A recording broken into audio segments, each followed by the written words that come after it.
Hi, this is Barbara Sanders, and this is my sort of new YouTube channel called Sacred Metamorphoses.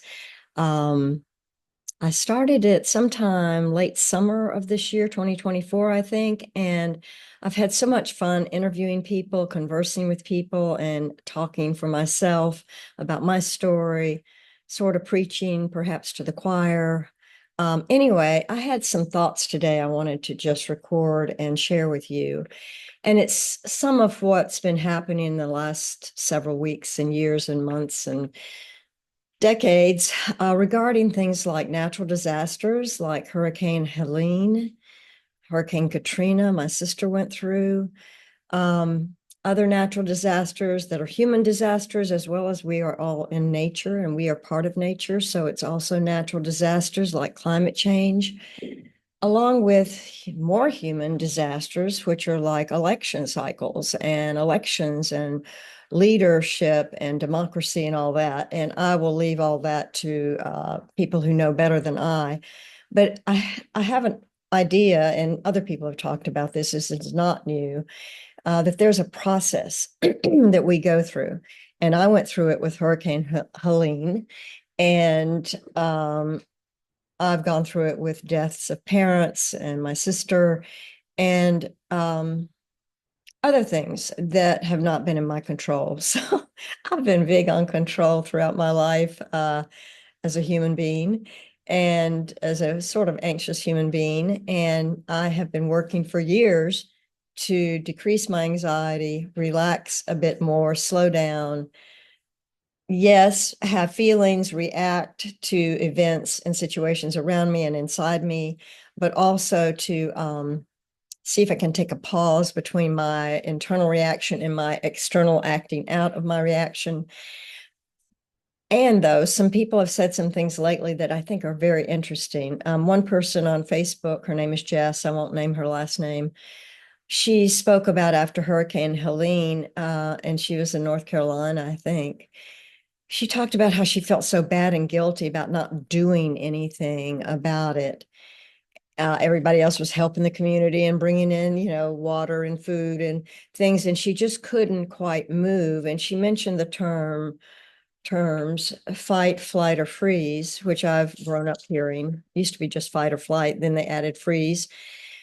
But I also heard years and years ago that there's a fourth category of response, and that's to relationship. And that's often what women do. And that's exactly how she described what she did. She checked on her family and her friends, and then just, couldn't feel like she could do more than that at that time. And I hoped that she wouldn't feel so guilty about that and just know that some of that's a natural response too. Some of us are doers. I've always been a doer in my life because it was more comfortable for me than sitting still and being scared or anxious or fearful. Um, and there are some people who, with trauma of any sort or tragedy, get quiet and still, like she might have. And we often have certain types, certain styles of how we react to things. I've told people that I used to lead with anger, and people I tell that to are like, "What?" People who sort of know me, people who know me well will go like, "Yeah," because my first feeling in a tragic situation, in a conflict, would be anger. Uh, what I've realized, of course, through the years of therapy, spiritual counseling, and all sorts of alternative methods for helping myself to heal a little bit, um, I found that underneath the anger is certainly, which is a smokescreen, is certainly the fear underneath that, and or the sadness underneath that. So if I and another person that I loved got into a conflict, I would suffer. I would strongly suffer and uh, be angry at first at myself mostly rather than the other person, because I'd feel like, oh, if there was something I could have done differently, I would have done it. And I must have made some mistake. And part of that's about my need for control, right? If I had made a mistake, my brain is thinking, then I could fix it or do something different next time, which is not always the case. That's just not always the case. That we have any control over these natural events or even human events that are election cycles. And I won't say too much about the populace or the masses who vote for these crazy people who are trying to take over the country and become dictators and uh, deface the rule of law and insert their rule of law, which is a whole different matter than what I grew up in believing in. And but anyway, I will say at this point, though, before I say it later, hopefully, do vote in this election cycle. It is so important to vote. I live in Tennessee, part-time in Florida. And I heard someone talk yesterday, a friend of mine say, my vote doesn't really count. I understand that, but fact is change needs to happen and we have to vote to make that change happen. So even if we're individually not able to make a big change, our job is to just do whatever we can to help make the changes en masse that we can hopefully keep some of these narcissistic sociopaths out of office. And or let me just say, and or they may be PTSD people, post-traumatic stress disorder, which many people have. Some people call it complex PTSD when they have a lot of trauma in their backgrounds. I'd like to believe that no one was born that way, but there are genetics that go into our bodies and our brains and our whole DNA. We've got genetics from ancestors years and years ago. We will be passing on some of those genetics, like things like alcoholism and Alzheimer's, or some of those or diabetes, bipolar disorder. Some of those do come down through bloodlines in our helixes. And, but it doesn't mean everybody's going to get it, right? So what I think part of our job in life to do is not only to find our sort of purpose and meaning in life and maybe mission, but to also manage ourselves so that we can keep ourselves as healthy as possible for ourselves and for others. Because if we go down the tubes, that's not helping anybody or the world. And that may be all we can do also, just to say, people with severe depression, severe PTSD, they sometimes cannot control their depression, anxiety, or PTSD, and it comes out and people see it. And unfortunately, what we need to do, I think, is to not let the leaders of our country or of our marriages or our schools or our local businesses and things like that sort of get away with their authoritarian rule and try to create a world that all they know is persecution, authority figures, hierarchies, persecution. Let me just say, I'll go into the patriarchy right now for a minute. The patriarchy I'd like to define, and some other people do, is not just men. It's not just men that are in charge, have been in charge for so many hundreds of years. In some cultures, in other cultures, it's matriarchy. But all of us here in the United States, at least, grew up with our culture, which is over time called the patriarchy, partly because it's a culture of power and how people use power. And I'm not saying this very well, but it's a way of being, again, with the hierarchical structure of there are poor people, there are slave people, there are white supremacist people, there are all sorts of kinds of people in the world. And there is, for some people, whether it's about trauma or not, or just generational ancestral belief or values, some people are not accepting of others and differentness. Some people are not accepting and tolerant and open to the other being different than me, may not believe how I believe religiously or in any other way, and still be totally wonderful, acceptable people. And that is hard because even I was coached by a psychiatrist once in supervision when I was railing against one particular party, 25, 30 years ago. And he said, Barbara, I have some clients or patients that are the nicest, kindest people I know. And they are part of this party that you're railing against. So you got to make some sense with that. So I can hate and be angry at and blaspheme. I can, tear down all sorts of extremists on either side of any political parties or extremists in actions of any sorts. And though They are human beings too.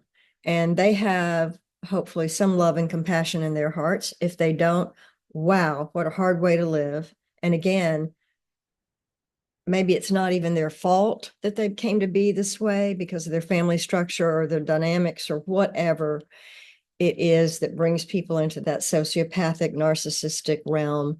But they're people too. And maybe, just maybe, if we're open somewhat to them, and though don't let them control us or lead us or bring in policies like in Tennessee and Florida that are crazy, not letting women take care of their bodies themselves with their doctors and their families, those kind of things, as you know.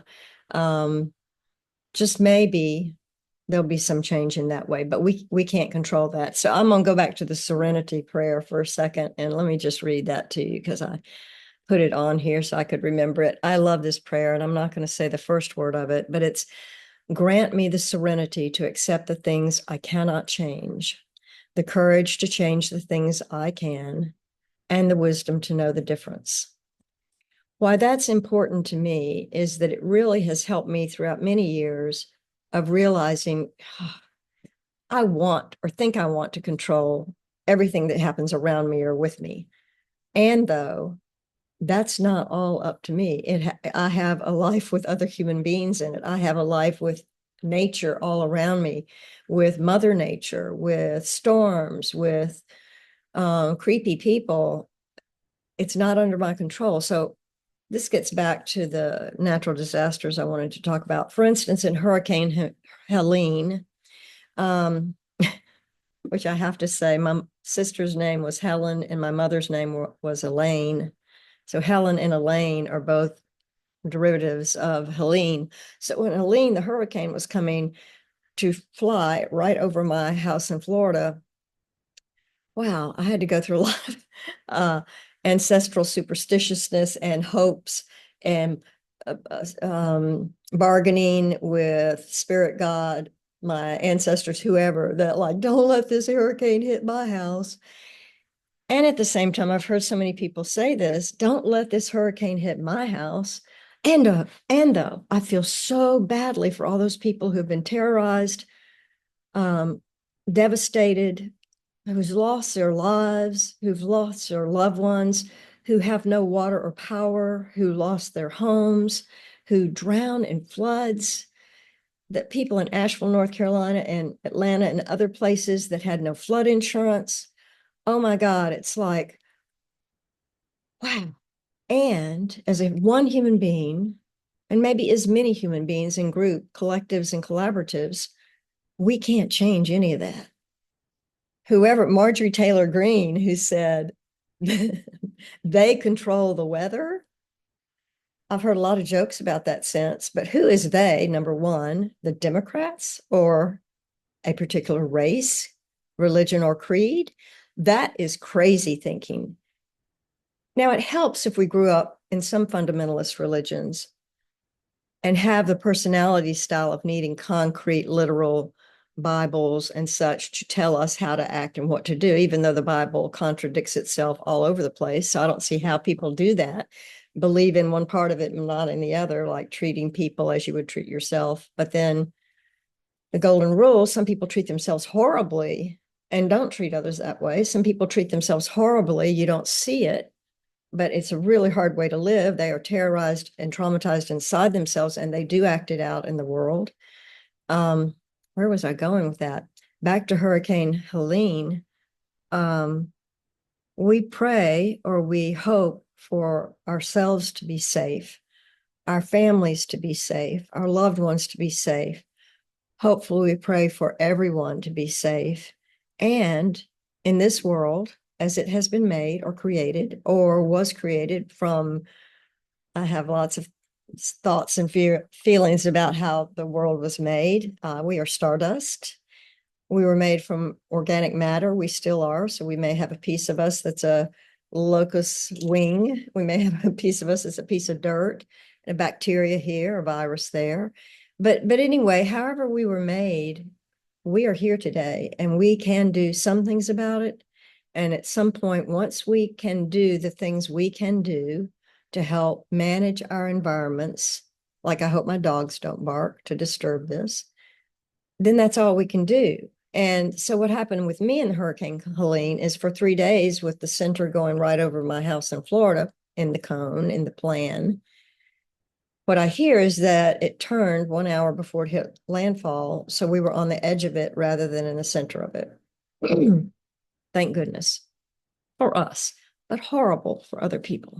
Horrible.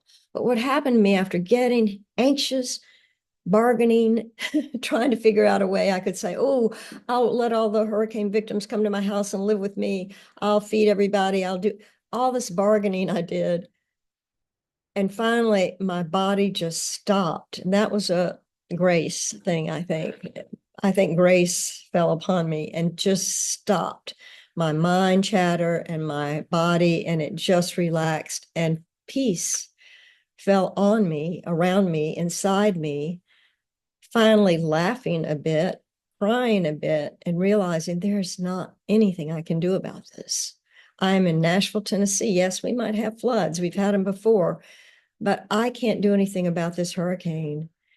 And so somehow I allowed or accepted or received whatever grace there is in the world and the skies above and the world below, light and dark, grace, beauty, natural disasters, all that I was able to relax and not freak out more than I had.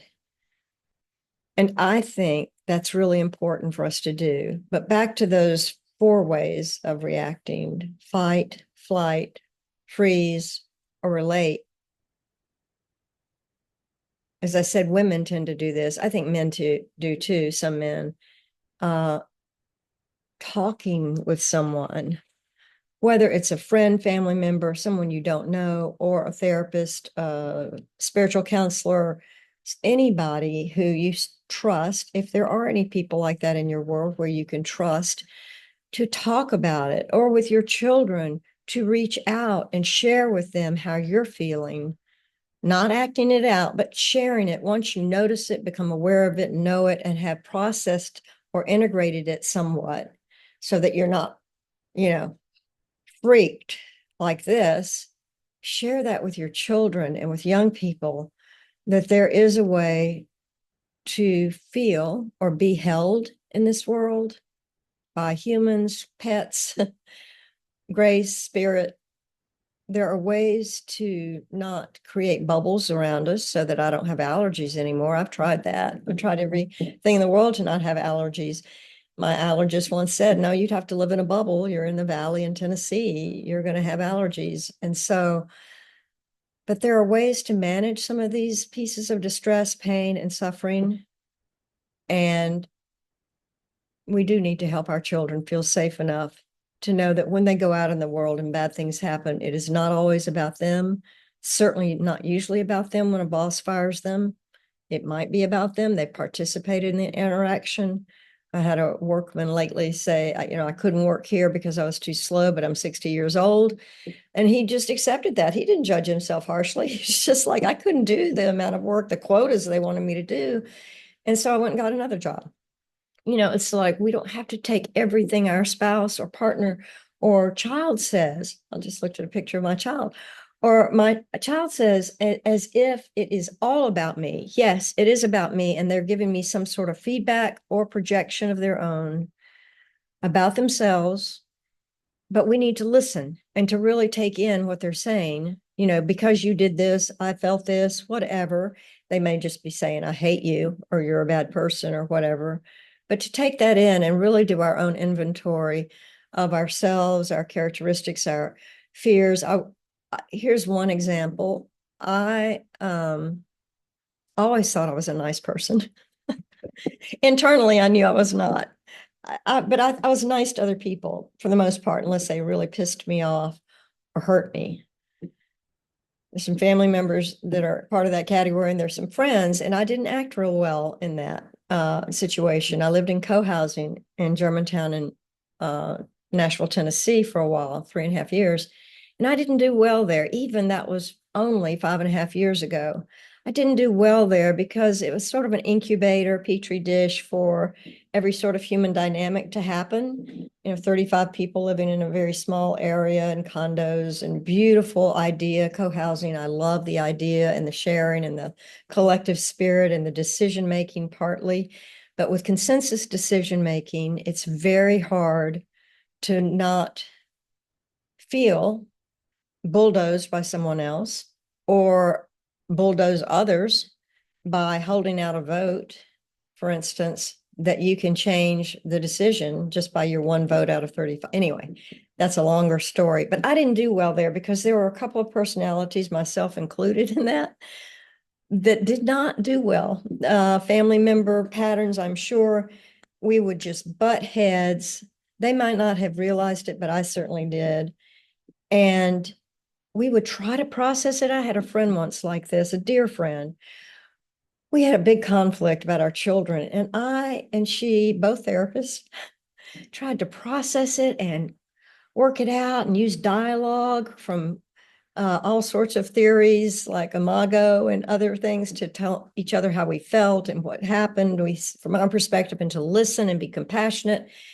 And we couldn't work it out. We had to separate. And that was so very sad for me. I loved this person, but we could not mesh somehow. And I think they're just people in this world that we don't do well with. And we can try our hardest.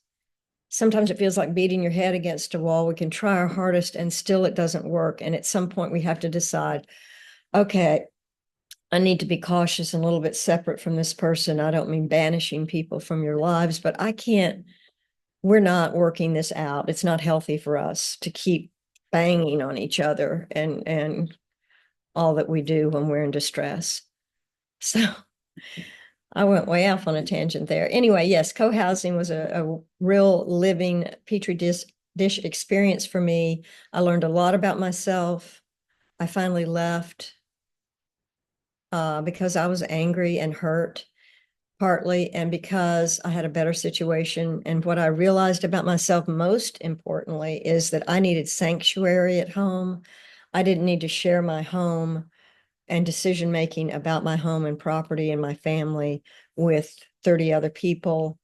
I wanted to make some decisions about my home and property and how I used it without a ton of other people getting to help me make that decision. So I bless and thank co-housing for helping teach me that it was not the right place for me, even though I tried to join another co-housing community later. And when I remembered, and I'm in a different place these days. That was 5.5 years ago. I've really learned a lot about myself. I've deeply explored and tried to understand why I was the way I was in that community. I was not a very happy person. I was very stressed. I was working full time and very stressed, trying to do all the duties of being in co-housing and in the process group, trying to help other people be facilitated in their conflicts, which is hilarious and tragic because even I couldn't deal with my own conflicts very well there.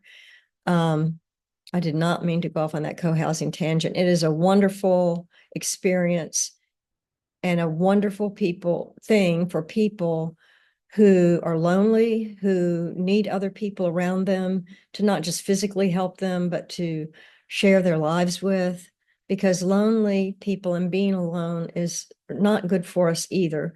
Now, I will say, I love being alone. I'll say that all the time. I don't have enough time alone.